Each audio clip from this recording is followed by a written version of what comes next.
Good morning students. I welcome you all on the platform of UPSC CAPF. आज का ये video हमारे UPSC CAPF के preparation के लिए बहुत इम्पॉर्टेंट इसलिए होने वाला है क्योंकि आने वाले 5 मार्च को UPSC CAPF का नोटिफिकेशन रिलीज़ करने वाली है। उस नोटिफिकेशन में एग्ज़ाम की सारी डिटेल्स होंगी कि एलिजिबिलिटी क्राइटेरिया क्या होना चाहिए, कितने नंबर ऑफ़ सीट्स हैं, एग्ज़ाम का पैटर्न क्या होगा, वैकेंसीज क्या होंगी, एट्सेट्रा। तो अगर हम मार्च से लेकर जुलाई तक का टाइम कैलकुलेट करें, मैं क्यों कह रहा हूँ मार्च से लेकर जुलाई तक का, क्योंकि अगस्त के फर्स्ट वीक में एग्ज़ाम की टेंटेटिव डेट यूपीएससी पहले ही बता चुका है। तो अगर हम मार्च से लेकर जुलाई तक कैलकुलेट करें तो हमारे पास टोटल 150 डेज बचते हैं। तो आज के इस वीडियो में हम ये समझने की कोशिश करेंगे कि आने वाले 150 डेज में हमारा एग्ज़ाम का जो व्यू है, जो ऑब्जेक्टिव है या टाइम टेबल क्या होना चाहिए, हमें उन 150 दिनों का यूटिलाइजेशन कैसे करना है ताकि हम न सिर्फ पेपर 1 और पेपर 2 बल्कि जो फाइनल लिस्ट है पीडीएफ की उसमें अपना नाम पा सके। तो अगर हम आगे बढ़ें, 5 मार्च को नोटिफिकेशन आने वाला है और एग्ज़ाम की जो टेंटेटिव डेट है वो 1 अगस्त को होने वाली है। तो यानी हमारे पास जो टाइम बचा तैयारी करने के लिए वो मार्च से लेकर जुलाई तक का टाइम है हमारे पास। कब तक का टाइम है? मार्च से लेकर जुलाई तक का। इसका मतलब 5 मंथ यानी 150 डेज है हमारे पास अपनी प्रिपरेशन को कंप्लीट करने का। तो अगर हम सीएपीएफ में असिस्टेंट कमांडेंट बनने का सपना रखते हैं तो यकीन मानिए अगर आपने ईमानदारी से ये 150 दिन यूटिलाइज किए तो आप यूपीएससी सीएपीएफ के असिस्टेंट कमांडेंट आपको बनने से कोई नहीं रोक सकता, बशर्ते आप अपने टाइम प्लान के साथ कंप्लीटली ऑनेस्ट रहें। तो अगर हम आगे देखें कि इस 150 डेज के प्लान में हम क्या क्या चीज़ों को देखेंगे, तो एग्ज़ाम के पैटर्न के बारे में आपको पता है कि 3 फेज का एग्ज़ाम होता है। 3 फेज का एग्ज़ाम होता है। पहला फेज होता है जिसमें आपका पेपर 1 और पेपर 2 आता है। क्या क्या आता है? पेपर 1 और पेपर 2। इसमें आपके एमसीक्यूज होते हैं। कितने एमसीक्यूज? 125 एमसीक्यूज। हर एक एमसीक्यू 2 नंबर का, यानी ये 250 मार्क का होता है। दूसरा पेपर 2 होता है जिसमें एसेज राइटिंग आती है और ये 200 मार्क का होता है। ये 3 घंटे का पेपर होता है और ये 2 घंटे का पेपर होता है। ये पहला फेज है और ये दोनों ही पेपर एक ही दिन होते हैं। ये 10 से 12 बजे तक होता है और ये 2 से 5 बजे तक। ये फर्स्ट फेज था एग्जाम का। सेकेंड फेज क्या है? फिजिकल एलिजिबिलिटी टेस्ट, पीईटी, ये क्वालिफाइंग होता है। और जो थर्ड फेज होता है वो होता है आपका इंटरव्यू। थर्ड फेज क्या होता है? इंटरव्यू। और वो कितने नंबर का होता है? वो 150 नंबर का होता है। तो टोटल मार्क्स आपके हो गए 600 मार्क्स। तो आज के इस लेक्चर में हम लोग यही जानने की कोशिश करेंगे कि कैसे इस 600 मार्क्स में से मैक्सिमम मार्क्स स्कोर किया जाए ताकि हम अपना नाम होली पीडीएफ में देख सकें। तो अगर हम सिलेबस की बात करें तो आपको पता है एग्जाम का फेज हमने डिस्कस किया। कितने? 3 फेज का एग्जाम होता है। रिटन टेस्ट होता है, फिजिकल स्टैंडर्ड टेस्ट होता है और इंटरव्यू का टेस्ट होता है। 3 फेज का एग्जाम। पहला, मार्क्स के बारे में हम लोग देख लें। पेपर 1 250 मार्क का, पेपर 2 200 मार्क का और इंटरव्यू 150 मार्क का होता है। टाइम के बारे में अगर हम देख लें तो पेपर 1 2 घंटे का, पेपर 2 3 घंटे का, और ये दोनों ही एग्जाम सेम डे होते हैं। और अगर हम देखें कि जो हमारा पेपर 1 है उसमें कौन कौन से सब्जेक्ट्स मेन हैं, तो पेपर 1 में जो मेन सब्जेक्ट्स आपके सामने आते हैं वो हैं, पहला जनरल मेंटल एबिलिटी। इसमें लॉजिकल रीजनिंग हो गया, क्वांटिटेटिव एप्टीट्यूड हो गया, और डाटा इंटरप्रिटेशन, ये 3 इंपॉर्टेंट पार्ट आते हैं। ये हुआ पहला नंबर। पेपर 1 के बारे में हम बात कर रहे हैं, पेपर 1। दूसरा पार्ट है हमारा जनरल साइंस का, तीसरा है करंट अफेयर का पार्ट, चौथा है इंडियन पॉलिटी एंड इकोनॉमी, पांचवा इंडियन हिस्ट्री और छठा है इंडियन एंड वर्ल्ड ज्योग्राफी। ये था पेपर 1 के डिफरेंट पार्ट्स। लगभग इनको 6 पार्ट में यूपीएससी ने डिवाइड किया है। अगर हम पेपर 2 के बारे में बात करें तो उसके 2 पार्ट होते हैं। पहले पार्ट में आपको एसे राइटिंग के बारे में पूछा जाएगा और दूसरे पार्ट में आपको प्रेसे राइटिंग हो गया, कॉम्प्रिहेंशन हो गया, रिपोर्ट और आर्गुमेंट, और लास्ट में आपका आएगा ग्रामर का पार्ट। और लास्ट में ये हो गया पीईटी में ये सारी चीजें एलिजिबिलिटी होती है, और लास्ट में हम बात करेंगे इंटरव्यू की। तो फर्स्ट स्टेज हो गया आपका पेपर 1 पेपर 2, सेकेंड में पीईटी और लास्ट में इंटरव्यू। तो ये 3 स्टेज थे एग्जाम के। अब अगर हम बात करें कि सिलेबस तो हमने देख लिया कि पेपर 1 में 6 पार्ट थे, पर अगर हम स्ट्रेटजी को डिवाइस करेंगे तो हमें ये ज़्यादा समझना है कि हमें किन किन एरियाज पर ज़्यादा फोकस करना है। तो अगर हमें ये समझना है कि हमें किन किन एरियाज पर ज़्यादा फोकस करना है, तो उसके लिए जो सबसे अच्छा सोर्स हमारे पास मौजूद है वो और कुछ नहीं बल्कि प्रीवियस ईयर क्वेश्चन पेपर्स है, PYQs। तो मैं आपके सामने कुछ 10-12 PYQs लेकर आया हूं, जिससे हम ये देखने की कोशिश करेंगे कि डिफरेंट सब्जेक्ट्स में across all the 6-7 subjects which are the most important topic for us to revise, to calculate and to study for the sake of our examination। तो ये पहला PYQ है। इसमें देखिए, अगर हम साइंस के बारे में बात करें तो जो DNA वाला पार्ट होता है ये हमारे साइंस के लिए बहुत इंपॉर्टेंट है, यानी जीन साइंस जो हमारे लिए वो बहुत इंपॉर्टेंट है, जेनेटिक साइंस।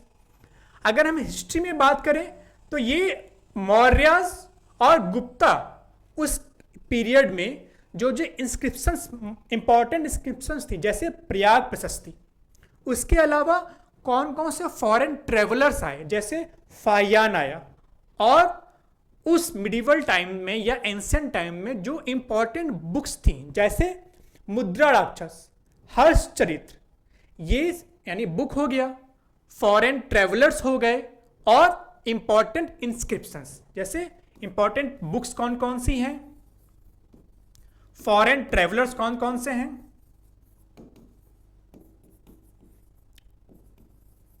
और इंस्क्रिप्शंस। तो जब भी हम हिस्ट्री को रिवाइज करेंगे या फिर एंशिएंट और मिडिवल हिस्ट्री को पढ़ेंगे तो हमारे दिमाग में ये बात आती रहनी चाहिए कि उस पार्ट को पढ़ने के समय ये 3 चीजों पे हमें ज्यादा से ज्यादा फोकस करना है। और आगे बढ़ते हैं। ये दूसरा है, मान लीजिए फिर से अगर हिस्ट्री के बारे में बात करें तो हड़प्पन साइट ज्यादा पूछता है, तो हड़प्पन सिविलाइजेशन एंशिएंट हिस्ट्री के लिए बहुत इंपॉर्टेंट है। मॉडर्न के बारे में बात करें, मॉडर्न हिस्ट्री में, तो फिर से हम देखते हैं कि जो बुक्स हैं मॉडर्न हिस्ट्री में, जो बुक्स लिखी गई हैं वो हमारे लिए ज़्यादा इंपॉर्टेंट है। जैसे बंदी जीवन हो गया, फिलॉसफी ऑफ बॉम्ब हो गया, इंडिया अनरेस्ट हो गया, देसार कथा, तो ये सारी इंपॉर्टेंट बुक्स हैं। तो जब हम मॉडर्न हिस्ट्री पढ़ेंगे तो इन सारे बुक्स पे ज़्यादा फोकस करेंगे। आगे बढ़ते हैं, अगला PYQ देखते हैं। अब अगर हम पॉलिटी के बारे में बात करें कि पॉलिटी में क्या क्या इंपॉर्टेंट है, तो सुप्रीम कोर्ट ऑफ इंडिया के बारे में पूछा गया है। तो जितनी भी इंपॉर्टेंट ऑर्गेनाइजेशंस हैं पॉलिटी में, इंपॉर्टेंट इंस्टीट्यूशंस हैं, जैसे high court, supreme court, parliament, statutory bodies में नेशनल ह्यूमन राइट्स कमीशन है, या फिर आपके कॉन्स्टिट्यूशनल बॉडीज में इलेक्शन कमीशन है, ये सारी बॉडीज हमारे लिए इंपॉर्टेंट है। उसी तरह अगर हम इंटरनेशनल रिलेशन या करंट अफेयर में देखें तो जो इंटरनेशनल ब्लॉक्स हैं, इंटरनेशनल ऑर्गेनाइजेशंस हैं, जैसे G20 हो गया, जैसे सार्क हो गया, इन सारी चीजों पे ज्यादा फोकस करना है। और आगे बढ़ते हैं। अब पॉलिटी के बारे में बात की तो एक और टॉपिक निकल के सामने आता है, इमरजेंसी। इमरजेंसी एक इंपॉर्टेंट टॉपिक है पॉलिटी के लिए। अब मैथ के अगर कुछ पेपर को देखें, लॉजिकल रीजनिंग के कुछ पेपर को देखें, तो उसमें ये ब्लड रिलेशन वाले सवाल ज़्यादा इंपॉर्टेंट आते हैं। उसके बाद मेंसुरेशन का सवाल ज़्यादा आता है, टाइम एंड डिस्टेंस ये इंपॉर्टेंट है। तो मैथ में time and distance, mensuration, blood relation, ये सारे इंपॉर्टेंट एरियाज हैं। पॉलिटी में हमने देखा इंस्टीट्यूशंस इंपॉर्टेंट एरिया है और इमरजेंसी एक इंपॉर्टेंट एरिया है। और आगे बढ़ते हैं, लास्ट में हम देखते हैं कि फिर से अगर इंटरनेशनल रिलेशन की बात करें या फिर करंट अफेयर की बात करें तो एक और इंपॉर्टेंट टॉपिक निकल के सामने आता है, वो है क्वेड, इंटरनेशनल ऑर्गेनाइजेशन। क्वेड हमेशा से न्यूज में रहा है जब से इंडिया ने इसको ज्वाइन किया है। उसी तरह एक बॉडी, इसका नाम है organisation for security and cooperation in Europe, OSCE। ये इंटरनेशनल ब्लॉक है। इंडिया में ऑर्गेनाइजेशन कौन कौन से इंपॉर्टेंट है? ह्यूमन राइट कमीशन, उससे ये सवाल पूछा गया है कि ह्यूमन राइट कमीशन जो इंडिया में बना वो किस एक्ट से बना। तो ये सारी जो इंपॉर्टेंट बॉडीज हैं जो इंडिया में डेमोक्रेसी को, फेडरलिज्म को स्ट्रॉन्ग करती हैं, उन सारी बॉडीज पे हमें ज़्यादा फोकस करना है। तो ये सारे एरियाज की हमें किस किस सब्जेक्ट्स पे ज़्यादा फोकस करना कैसे पता चलता है? ये हमारे प्रीवियस ईयर से पता चलता है। एक और देखते हैं प्रीवियस ईयर, जैसे ये प्रीवियस ईयर है, इसमें इकोनॉमी के कुछ क्वेश्चंस हैं कि बताइए कि बैलेंस ऑफ ट्रेड के बारे में इसमें पूछा गया है। तो जब भी हम बात करेंगे इकोनॉमी के बारे में पढ़ना स्टार्ट करेंगे तो बैलेंस ऑफ पेमेंट और बैलेंस ऑफ ट्रेड, इन सारे टर्म्स पे ज़्यादा फोकस करेंगे। उसी तरीके से इकोनॉमी में 5 ईयर प्लान, 12 5 ईयर प्लान तक इंडिया में चला, उसके बाद नीति आयोग आ गया। पर फर्स्ट 5 ईयर प्लान में क्या हुआ, सेकेंड 5 ईयर प्लान में क्या हुआ, थर्ड 5 ईयर प्लान में क्या हुआ, ये 5 ईयर प्लान हमारे लिए इंपॉर्टेंट है। तो 5 ईयर प्लान पे फोकस हमें करना चाहिए जब भी हम इकोनॉमी पढ़ेंगे। तो हमने ये देखा कि प्रीवियस ईयर पेपर, हमने 6-7 प्रीवियस ईयर पेपर देखे, उससे हमने ये जानने की कोशिश की कि हमारे लिए हर एक सब्जेक्ट्स में कौन कौन से टॉपिक्स हैं जो ज़्यादा इंपॉर्टेंट है। तो ये हमने देख लिया पहले। अब इसके बेसिस पे हमने आपके लिए हर एक सब्जेक्ट में इंपॉर्टेंट टॉपिक को आइडेंटिफाई किया है। जैसे मान लीजिए, पहले हम ये देखते हैं कि हर एक सब्जेक्ट का वेटेज कितना रहा है। तो अगर हम हर एक सब्जेक्ट के वेटेज के बारे में बात करें तो पॉलिटी से हमेशा 12 से 13 क्वेश्चन आते ही हैं। पॉलिटी से, इकोनॉमी से 10 से 12 क्वेश्चन आएंगे। इंटरनेशनल रिलेशन, जैसा कि हमने देखा कई सारे ऑर्गेनाइजेशंस हैं, जैसे G20 हो गया, सार्क हो गया, उससे 5 से 6 सवाल आएंगे। केमिस्ट्री से 8 से 10 सवाल, एंशियंट हिस्ट्री से भी 10 से 12 सवाल आ सकते हैं। मिडिवल हिस्ट्री का वेटेज थोड़ा कम रहता है, 4 से 5 सवाल आएंगे। मॉडर्न हिस्ट्री का वेटेज 10 तक रख सकते हैं, 7 से लेकर 10 तक सवाल मॉडर्न हिस्ट्री में आपसे पूछे जा सकते हैं। बायोलॉजी का वेटेज ज़्यादा रहेगा, उसमें 10 सवाल आपसे पूछे जाएंगे। इन्वायरमेंट का वेटेज बढ़ता जा रहा है, क्यों? क्लाइमेट चेंज हो रहा है, डिजास्टर्स आ रहे हैं, तो इन्वायरमेंट का वेटेज बढ़ेगा। फिजिक्स के भी 5 से 7 सवाल। ज्योग्राफी का वेटेज 15 से 20, क्योंकि अब सिर्फ ज्योग्राफी के बारे में बात नहीं कर रहे। ज्योग्राफी को आप इकोनॉमिक्स से लिंक करो तो जियो इकोनॉमिक्स बनेगा। ज्योग्राफी को आप क्लाइमेट चेंज से लिंक करो, डिजास्टर मैनेजमेंट से लिंक करो, ईज ऑफ लिविंग से लिंक करो। तो ज्योग्राफी का जो हमारा इंपॉर्टेंस है हमारे डेली लाइफ में वो बढ़ता जा रहा है, तो उससे पूछे जाने वाले सवाल भी बढ़ते जा रहे हैं। तो ज्योग्राफी के 15 से 20 सवाल, करंट अफेयर से 5 से 7 सवाल, स्पेस से पूछा जाएगा 2 से 3 सवाल। पिछले 1-2 साल में कंप्यूटर से भी कुछ बेसिक सवाल आपसे पूछे जा रहे हैं, तो 2 से 3 सवाल कंप्यूटर से मान के चलिए। डिफेंस इंपॉर्टेंट बनता जा रहा है क्योंकि हमारा डिफेंस का बजट बढ़ता जा रहा है, तो डिफेंस से 3 से 5 सवाल और मैथमेटिक्स एंड रीजनिंग से 15 सवाल। तो ये था ब्रेकअप की हर एक सब्जेक्ट से कितने सवाल पूछे जा रहे हैं। और ये सब तो आपको पता ही है कि बेसिक बुक को हमें हमेशा से रिलाई करना है बेसिक टेक्स्ट बुक पे। जैसे ये सारे ज्योग्राफी के एनसीईआरटीज हैं, ये 11th-12th की ज्योग्राफी की एनसीईआरटी है और ये 6 से 12 की एनसीईआरटी है। हमने प्रीवियस वीडियो में डिस्कस किया कि अगर टाइम कम है तो 11th और 12th की एनसीईआरटी पे फोकस करिए, और अगर आपके पास सफिशिएंट टाइम है तो 6 से 12 की एनसीईआरटी पे फोकस करिए। उसी तरीके से ये 6 से 12 की एनसीईआरटी है हिस्ट्री की। तो सब्जेक्ट वाइज बाइफर्केशन हमने कर लिया। अब हम अगर इंडिविजुअल सब्जेक्ट्स के पर फोकस करें कि हर एक इंडिविजुअल सब्जेक्ट में क्या क्या इंपॉर्टेंट टॉपिक्स हैं, तो जैसे पॉलिटी के लिए बेसिक ऑफ कॉन्स्टिट्यूशन ये इंपॉर्टेंट है। Fundamental right, DPSP and fundamental duties, ये सेकंड टॉपिक इंपॉर्टेंट है। थर्ड है पार्लियामेंट एंड स्टेट असेंबलीज। चौथा supreme court and high court. पांचवा बेसिक ऑफ कॉन्स्टिट्यूशन, जिसमें स्केड्यूल्स, लिस्ट, फेडरलिज्म, डेमोक्रेसी, ये सारे टर्म से आपको परिचय अच्छे से होना चाहिए। उसके बाद कितने इंपॉर्टेंट कॉन्स्टिट्यूशनल अमेंडमेंट्स आए, जैसे 42 में क्या कहा गया, 21 में कहा गया, फर्स्ट में क्या कहा गया, स्टैट्यूटरी बॉडीज और कॉन्स्टिट्यूशनल बॉडीज जैसे नीति आयोग वगैरह, कुछ स्पेशल प्रोविजंस किए गए हैं कुछ स्टेट्स के लिए, उसको 371 आर्टिकल में रखा गया, उसके बारे में पढ़ना है। इंपॉर्टेंट जजमेंट और कमिटीज 2024 के पेपर में इंपॉर्टेंट जजमेंट पे काफ़ी फोकस किया गया, कमिटीज पे काफ़ी फोकस किया गया। President and governor, Panchayati Raj institutions, anti defection law, preamble, alternative dispute resolution mechanism, जैसे जो आप गांव वगैरह में देखें ग्राम पंचायत जो लगते हैं उसकी जगह पे कई कई जगह पे न्याय पंचायत लगते हैं, तो वो अल्टरनेटिव डिस्प्यूट रिजोल्यूशन मैकेनिज्म है। इमरजेंसी हमने अब देखा प्रीवियस ईयर में, इलेक्टोरल रिफॉर्म्स और स्टेट रीऑर्गेनाइजेशन अभी चर्चा में चल रहा है, क्यों? क्योंकि डिलिमिटेशन कमीशन आने वाला है 2026 के बाद। तो ये सारे पॉलिटिक के इंपॉर्टेंट टॉपिक्स थे। एक रिसोर्स है हमारे पास लक्ष्मीकांत। अब इसी तरह हम आगे अगर बढ़ें,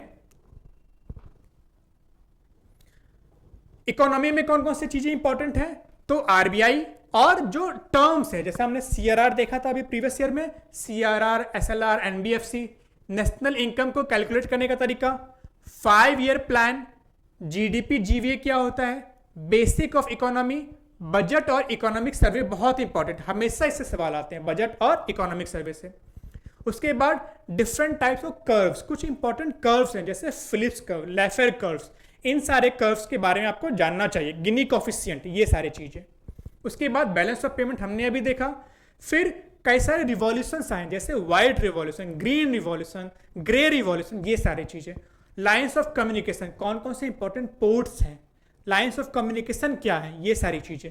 और लास्ट में टाइप्स ऑफ मनी, कि नैरो मनी क्या है, वाइड मनी क्या है। तो इकोनॉमी के लिए भी हम इकोनॉमिक सर्वे, बजट और ये बुक और एनसीईआरटी को कवर करेंगे। तो इसी तरीके से हमने एनवायरनमेंट के लिए भी कुछ टॉपिक्स आइडेंटिफाई किए हैं। एनवायरनमेंट के लिए इंपॉर्टेंट टॉपिक्स क्या क्या हैं, जैसे बायोडाइवर्सिटी है पहला, दूसरा इंडेंजर्ड स्पीसीज, तीसरा इंपॉर्टेंट ऑर्गेनाइजेशंस कौन कौन से हैं, चौथा एयर क्वालिटी, जैसे को मापने का तरीका क्या है, और एनसीएपी का क्या रोल है एयर क्वालिटी को मैनेज करने में। उसके बाद अल्टरनेट एनर्जी के रिसोर्सेज जैसे सोलार एनर्जी, बायोमास एनर्जी, ये सारी चीज़ें। ऑर्गेनिजम्स और उसके हैबिटेट कहाँ कहाँ क्या है, जैसे कोरल रीफ कहाँ पाए जाते हैं, ये सारी चीज़ें। डॉल्फिन कहाँ पाई जाती हैं, ये सारी चीज़ें। इंपॉर्टेंट डेज, कभी कभी आपसे पूछ लिया जाता है कि वर्ल्ड वेटलैंड डे कब मनाया जाता है, ये डायरेक्ट सवाल आ सकते हैं, तो इंपॉर्टेंट डेज आपको पता होने चाहिए। जियोलॉजिकल टाइमलाइन, पॉल्यूशन पे सवाल आएगा, क्लाइमेट चेंज पे सवाल आएगा, रिन्यूएबल एनर्जी, इंपॉर्टेंट कीवर्ड जैसे सीबीडीआर, कॉमन बट डिफरेंशियल रिस्पॉन्सिबिलिटी, इस पर डायरेक्ट सवाल आ सकता है। और लास्ट में कुछ इंपॉर्टेंट बॉडीज हैं जैसे नेशनल ग्रीन ट्रिब्यूनल, इस पे सवाल आएंगे। तो ये सारे इंपॉर्टेंट टॉपिक्स थे एनवायरनमेंट के। तो हमने सिलेबस देख लिया, प्रीवियस ईयर पेपर देख लिया, साथ साथ हमें टेस्ट सीरीज पे भी फोकस करना है कि हमें जो टेस्ट सीरीज होनी चाहिए उसमें तीनों तरह के सवाल आए। इजी सवाल पे भी टैकल करना है हमको, मॉडरेट सवाल और डिफिकल्ट सवाल को भी कैसे हमें सॉल्व करना है, इसकी रणनीति हम तभी बना सकते हैं जब हम रियल टाइम में टेस्ट सीरीज की प्रैक्टिस करें। तो एक अच्छा टेस्ट सीरीज हमें PYQ और सिलेबस के साथ हमें देना चाहिए। अब हमने हर एक सब्जेक्ट देख लिया, कौन कौन से सब्जेक्ट का वेटेज कितना ये देख लिया, और इंपॉर्टेंट सब्जेक्ट्स के इंपॉर्टेंट टॉपिक्स को देख लिया। तो अब अगर हम 150 डेज के बारे में बात करें तो जो हमें फॉर्मूला लगाना है वो लगाना है 80-40-20। क्या है 80-40-20? 80-40-20 का जो फॉर्मूला है, 80 मतलब first time study, first time मतलब जब आप पहली बार पढ़ेंगे तो आपको उसको 80 दिन देने हैं। सेकंड, ये फर्स्ट राउंड रिवीजन, यानी सेकंड बार जब पढ़ेंगे तो आपको 40 दिन में उसको कवर करना है, और जब आप उसको तीसरी बार पढ़ेंगे तो उसको आपको 20 दिन में कवर करना है। तो यही अगर आप साइंटिफिकली देखें तो किसी चीज को पहली बार पढ़ने में आपको अगर 4 घंटे लगते हैं तो दूसरी बार पढ़ने में आपको 2 ही घंटे लगेंगे, और तीसरी बार पढ़ने में आपको 1 घंटा लगेगा। ये साइंटिफिक है। तो ये सारी चीजें जब आप पहली बार पढ़ेंगे तो आपको 80 दिनों में फिनिश करना है। जब इसका दूसरा रिवीजन करेंगे तो उसको आपको 40 दिनों में फिनिश करना है, और जब आप इसका तीसरा रिवीजन करेंगे तो इसको आपको 20 दिनों में कवर करना है। ठीक है, अब हम डेज के हिसाब से बांट लें अगर, तो पॉलिटी को आपको 10 डेज देना है, ज्योग्राफी और इन्वायरमेंट को आपको 15 डेज देना है, हिस्ट्री को आपको 20 दिन देना है, क्यों? क्योंकि तीनों आता है, मिडिवल, एंशिएंट और मॉडर्न। इकोनॉमी को आपको 10 दिन देना है, जनरल एबिलिटी जिसमें मैथ वगैरह आता है उसको 10 दिन देना है, जनरल साइंस को आपको 10 दिन देना है, और करंट अफेयर एक ऐसा है जो आपको डेली पढ़ते रहना है, इसके लिए अलग से टाइम नहीं देना है। तो अगर हम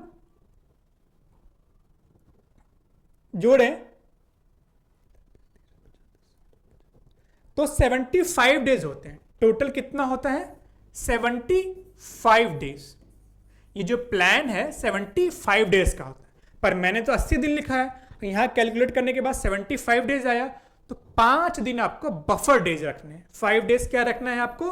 बफर डेज, मतलब कभी आपकी तबीयत खराब हो गई या कोई प्रॉब्लम आ गई तो उसके लिए आपको 5 दिन बचा के रखने हैं। तो 75 प्लस 5 80 डेज। पॉलिटी को 10 दिन देना है, ज्योग्राफी एनवायरनमेंट को 15 दिन, हिस्ट्री को 20 दिन, इकोनॉमी को 10 दिन, जनरल एबिलिटी को 10 दिन, जनरल साइंस को 10 दिन। इसमें आप एक काम कर सकते हैं कि अगर मैथ का पोर्शन या फिर इकोनॉमी का पोर्शन आपने जल्दी खत्म अगर कर लिया तो वो टाइम आप साइंस को डिवोट कर सकते हैं। तो ये 75 डे का प्लान था, 5 दिन को बफर डे में रखना है। रूल कौन सा फॉलो करना है? 80 40 20। ठीक है, ये पेपर 1 का था। अब हम अगर अब आगे बढ़े पेपर 2 के बारे में, तो पेपर 2 का नाम है general studies essay and comprehension. इसमें ये सारे पार्ट्स हैं। एसे कितने आते हैं आपके? 4 एसे लिखने आते हैं, टोटल 6 एसे होते हैं, उसमें से आपको 4 एसे लिखने होते हैं। हर एक एसे 20 मार्क का होता है, तो टोटल मार्क आपके हो गए 80 मार्क का आपका एसे हो गया।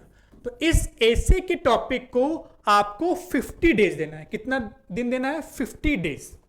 अगर डेज की बात करें तो एसे को कंप्लीट करने के लिए 50 डेज। अब मैंने क्यों कहा 50 डेज? 50 डेज इसलिए कि आपको एसे जो कंप्लीट करना है 50 डेज में, तो डेली आपको कम से कम 2 से 3 टॉपिक को कंप्लीट करना चाहिए। तो अगर 50 डेज के बारे में बात करें तो आप 100 टॉपिक्स एटलीस्ट डेली के 2 टॉपिक आप कवर करिए, 2 थीम्स को कवर करिए। ठीक है, मान लीजिए किसी दिन आपने वुमेन का एक थीम ले लिया, किसी दिन ट्राइबल डेवलपमेंट का, ये 2 थीम आज मुझे कवर करना है, तो 50 दिनों में 100 थीम, 100 एसेस के टॉपिक आपको कवर करना है। ये आपका टारगेट होना चाहिए। रिपोर्ट आपसे कितनी पूछी जाती है? 2 रिपोर्ट आपसे पूछी जाती है। हर एक रिपोर्ट 10 नंबर का होता है, तो 20 नंबर का रिपोर्ट में आपको 10 दिन देने हैं। आराम से 10 दिन दीजिए। उसके बाद कॉम्प्रिहेंशन, तो कॉम्प्रिहेंशन यानी पैसेज जो होता है आपका, उसमें 5 क्वेश्चन पूछे जाते हैं, हर एक क्वेश्चन 4 नंबर का होता है, तो 4 × 5 यानी 20 मार्क का आपका पैसेज हो गया। उसको आपको 10 दिन देने हैं, 10 डेज देना है कॉम्प्रिहेंशन को। आर्गुमेंट राइटिंग भी ऐसे की ही तरह इंपॉर्टेंट है। 2 आर्गुमेंट राइटिंग पूछे जाते हैं, 20 नंबर ईच का, तो 40 मार्क्स का आर्गुमेंट होगा, तो उसको आपको 20 दिन देने हैं। कितने दिन देने हैं? 20 दिन। 20 डेज डेडिकली दीजिए किसको? आर्गुमेंट को, ताकि 20 नंबर कैप्चर कर पाए। प्रेसे राइटिंग 15 मार्क्स का होता है, इसको 10 दिन दीजिए, और बाकी बच गया आपका ग्रामर।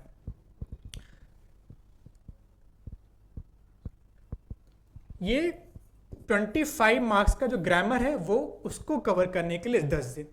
तो टोटल जो मैंने बताया कि अगर टोटल को ऐड करें तो 110 डेज का ये प्लान है पेपर 2 का।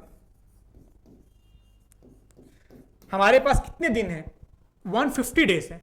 तो अगर आपने इस प्लान को फॉलो करके 110 डेज में ये सारा टॉपिक कवर कर लिया, तो आपके पास इनफ टाइम है कि कोई भी लूप होल्स हो, कोई भी लैक्यूना हो, या भी कोई भी चीज ऐसी जो छूट गई, उसको आप आसानी से कवर कर सकते हो बाकी के 40 डेज। 40 डेज, इसमें आपका बफर कितना बन गया, 40 डेज का बफर बनता है, 40 डेज का, जो कि मोर देन एनफ है। तो इसीलिए कुछ भी हो जाए, पेपर 2 को आपको 110 डेज में कवर करना है। अब पेपर 1 और पेपर 2 दोनों ही आपको डेली पढ़ना है। ऐसा नहीं कि आज से पेपर 1 ही पढ़े, नहीं, कुछ पार्ट पेपर 1 का भी पढ़े और कुछ पार्ट पेपर 2 का भी पढ़े, ताकि 150 डेज में हमारा पेपर 1 और पेपर 2 दोनों ही साइमल्टेनियसली सही से कवर हो जाए। ठीक है, अब अगर हम आगे बढ़ें तो जैसा कि मैंने बताया कि डेली हमें पेपर 1 और पेपर 2 पढ़ना है। तो जैसे मान लो एग्जांपल मैंने दिया, पॉलिटी आपको 10 दिन में कवर करनी है और एसी आपको 50 दिन में कवर करना है। तो डेट वाइज आप ये कर लोगे, जैसे 1 मार्च को मैं पॉलिटी का ये 2 टॉपिक, बेसिक ऑफ कॉन्स्टिट्यूशन और प्रीएम्बल, ये 2 टॉपिक 1 मार्च को मैं पढ़ूंगा। कैसे, मान लो आपको जो शेड्यूल डेली टारगेट बनाना है वो कैसे बनाना है,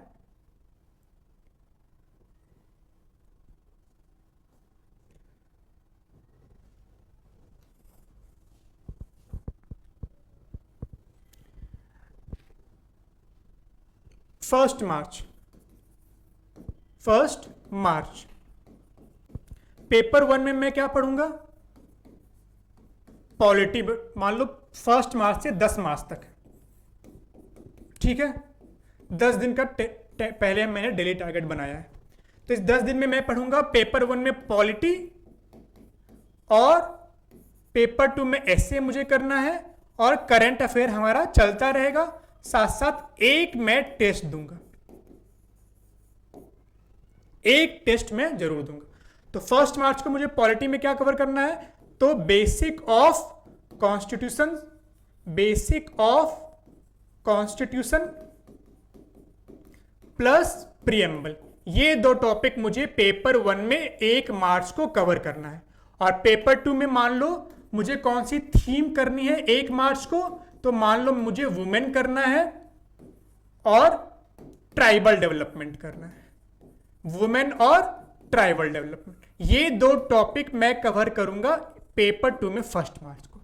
तो ऐसे ही आपको डेली का टारगेट बनाना है, ये सबसे पहला इंपॉर्टेंट पार्ट है। अब अगर हम आगे बढ़ें, डेली टारगेट तो हमने देख लिया, डेली टारगेट के साथ साथ हमें हर एक वीक के एंड में अपना पूरे वीक का जो प्रोग्रेस है उसको एनालाइज करना है। तो कैसे एनालाइज करोगे, तो उसके लिए आपको हर एक वीक एक टेस्ट देना है, हर एक वीक एक टेस्ट देना है, चाहे पेपर 1 का टेस्ट हो चाहे पेपर 2 का टेस्ट हो। तो अगर हम टोटल टेस्ट के बारे में बात करें तो पेपर 1 का कम से कम आपको 12 टेस्ट देने हैं। पेपर 1 के कितने टेस्ट देने हैं, 12, 7 चूंकि हमारे पार्ट हैं, सिलेबस के 7 पार्ट हैं, तो 7 सेक्शनल टेस्ट होने चाहिए और 5 फुल लेंथ, 7 सेक्शनल टेस्ट होने चाहिए और 5 फुल लेंथ टेस्ट होने चाहिए। उसी तरीके से पेपर 2 में हमारे 5 फुल लेंथ होने चाहिए। जब भी आप पेपर 1 का फुल लेंथ देंगे उसी दिन पेपर 2 का भी फुल लेंथ दीजिएगा, ठीक है। और 5 पार्ट है पेपर 1 के, तो इसलिए 5 सेक्शनल होने चाहिए पेपर 2 के भी, 5 सेक्शनल पेपर 2 के, 5 फुल लेंथ पेपर 2 के, 5 सेक्शनल पेपर 1 के, 5 फुल लेंथ पेपर 1 के, ठीक है। ये पेपर 2 था और ये पेपर 1 है। तो टेस्ट सीरीज आपको लगानी है, डेली का टारगेट रखना है, वीक में प्रोग्रेस अपना रिव्यू करना है टेस्ट देकर, और आपको रिसोर्स बहुत कंसाइज रखना है। आपका जो रिसोर्स होता है वो बहुत लिमिटेड होना चाहिए। क्या क्या, basic text book, previous year paper और न्यूज़पेपर या फिर एक करंट अफेयर मैगजीन, ये 3 पिलर होंगे आपकी तैयारी के।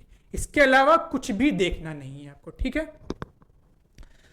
तो अगर हम अपने रिसोर्स को लिमिट करने की बात करते हैं तो हम एक रिवर्स इंजीनियरिंग लगाएंगे। रिवर्स इंजीनियरिंग मतलब हमें ये मार्केट में बहुत सारा आपको मटेरियल मिलेगा, ये भी पढ़ ले, वो भी पढ़ ले, ये भी कवर कर ले, तो नहीं, लिमिट करना है अपने आप को कि मेरा दायरा कितना बड़ा है, मुझे उतने ही बड़े गेम में खेलना है। तो वो दायरा कैसे डिसाइड होगा, तो अभी हमने देखा कि वो दायरा डिसाइड होगा PYQ से। आप PYQ को देखिए, जो इंपॉर्टेंट टॉपिक्स हमने मार्क किए हैं आप भी अपने से भी मार्क करिए। जब आप PYQ को सॉल्व करेंगे तो उसको मार्क करिए और अपने आप को समझाइए कि नहीं, ये जो टॉपिक्स पूछे जा रहे हैं मुझे बस और बस उतना ही कवर करना है। तो रिसोर्स आपका लिमिट होना चाहिए। उसके बाद जो एक बहुत बड़ी गलती हम करते हैं तैयारी के दौरान, वो ये कि हम सारा कुछ पढ़ते हैं, किताबों में अंडरलाइन करते हैं, पर क्विक रिवीजन नोट्स, जो छोटे छोटे नोट्स होते हैं वो नहीं बनाते हैं। तो हमें हर एक सब्जेक्ट के जो इंपॉर्टेंट पॉइंट्स हैं जो हमें याद नहीं रहते हैं, उसके लिए हमें क्विक रिवीजन नोट बनाना है। स्पेशली पेपर 1 के याद करने वाला टॉपिक और पेपर 2 में जो आपका एसेज में क्या क्या टॉपिक्स जैसे रिपोर्ट्स, एग्जाम्पल्स, इनका एक नोट होना चाहिए। तो QRN मतलब क्विक रिवीजन नोट आपको तैयार करने हैं। क्विक रिवीजन नोट, उसमें करंट अफेयर, PYQ के जो टॉपिक्स इंपॉर्टेंट है और ऐसे जरूर आना चाहिए। ये 3 मैंडेटरी है। अब कॉन्सेप्चुअल क्लैरिटी हमेशा रहनी चाहिए। जब भी आप स्टैटिक पार्ट पढ़ रहे हैं तो उसकी कॉन्सेप्चुअल क्लैरिटी पढ़िए। जैसे मान लीजिए आप GDP पढ़ रहे हैं तो आपको GDP का जो बेसिक अंडरस्टैंडिंग है कि GDP क्या होता है, कौन कौन से सेक्टर्स इसमें आते हैं और कैलकुलेट करने का तरीका क्या है, बस ये 3 आपने GDP के बारे में समझ लिया तो आप GDP से कोई भी सवाल आएगा आप कवर कर सकते हैं। आपको बहुत मास्टरी हासिल नहीं करनी है कि पहले GDP क्या थी, अब क्या हो गई, रिसेंट चेंजेस क्या हो रही, ये सब पढ़ने की जरूरत नहीं है उतनी ज़्यादा, पर बेसिक अंडरस्टैंडिंग लानी बहुत ज़रूरत है। एक होता है ये कि जो इजी क्वेश्चंस होते हैं एग्जाम में वो गलत हो जाते हैं। वो क्यों गलत होते हैं? क्योंकि जो बेसिक अंडरस्टैंडिंग वाले पार्ट होते हैं उस पर हम कम फोकस करते हैं और जो चीज़ें हमें नहीं पढ़नी होती उस पर हम ज़्यादा फोकस करते हैं। ये चीज़ें नहीं पढ़नी है हमें तो हम उसी पे फोकस करते हैं। तो ये सवाल तो हमसे नहीं बनेगा क्योंकि ये डिफिकल्ट ही होता है, वो पूछा ही इसलिए जाता है कि आप उसको छोड़ें। पर इसको कवर करने के चक्कर में हम लोग बेसिक जो कोर है उसको मिस कर जाते हैं, तो उसको मिस नहीं करना है। तो कोर हमारा क्या है? Basic text book, previous year paper, syllabus. इसको मजबूत कैसे करना है? टेस्ट सीरीज से। ठीक है, तो अगर हम समराइज करें आज की क्लास को,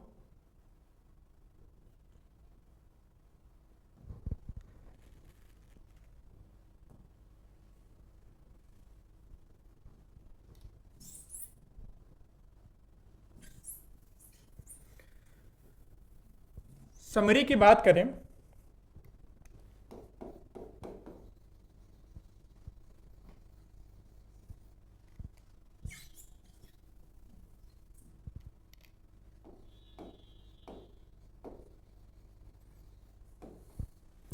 तो सबसे पहला टाइम टेबल 150 डेज का हमने देखा कि हर एक टॉपिक को कितने दिन देने हैं। टाइम टेबल 150 डेज का ये आपको बनाना है। ये आप डिसाइड करिए कि आपको पहले क्या पढ़ना है पॉलिटी का, पर हर एक दिन का टाइम टेबल होना चाहिए। यानी दूसरा हमने देखा कि डेली टारगेट को हमें अपने सामने रखना, कि हमें पता होना चाहिए कि हम 25 अप्रैल को क्या पढ़ने वाले हैं, ये हमें आज ही पता होना चाहिए। तो आप हर एक दिन का टाइम टेबल अपने हिसाब से बनाइए। अगर आपको दिक्कत होगी तो आप कमेंट करके बताइएगा, हम एक स्टैंडर्ड टाइम टेबल आपको बनाकर देंगे, पर कोशिश करिए कि आप खुद से टाइम टेबल बना सकें। तो डेली टारगेट। तीसरा, वीकली रिव्यू करना है प्रोग्रेस को, वीकली रिव्यू करना है। और ये कैसे रिव्यू होगा? टेस्ट सीरीज जरूर दीजिए। टेस्ट सीरीज, किसी भी अच्छी कोचिंग का टेस्ट सीरीज जरूर दीजिए। चौथा, रिसोर्स को लिमिट रखना है। रिसोर्स को हमेशा से लिमिट रखना है। बेसिक टेक्स्ट बुक को पढ़िए, न्यूज़पेपर को पढ़िए, ये बेसिक चीज है। और लास्ट में जो सबसे ब्रह्मास्त्र है वो PYQs। लास्ट के 10 ईयर के PYQs जरूर सॉल्व करिए। 10 ईयर्स का PYQ is mandatory for you to solve. तो ये था आज की क्लास का समरी। यकीन मानिए अगर आपने पूरी ऑनेस्टी के साथ अपने आप को 150 दिन दिए तो आप आसानी से जो पहला हर्डल है पेपर 1 और पेपर 2 का, जो पहला स्टेज है एग्जाम का, उसको आसानी से पार कर सकते हैं और आप असिस्टेंट कमांडेंट बनने के अपने सपने को जरूर साकार कर सकते हैं। So I hope you would like this lecture. Thank you very much.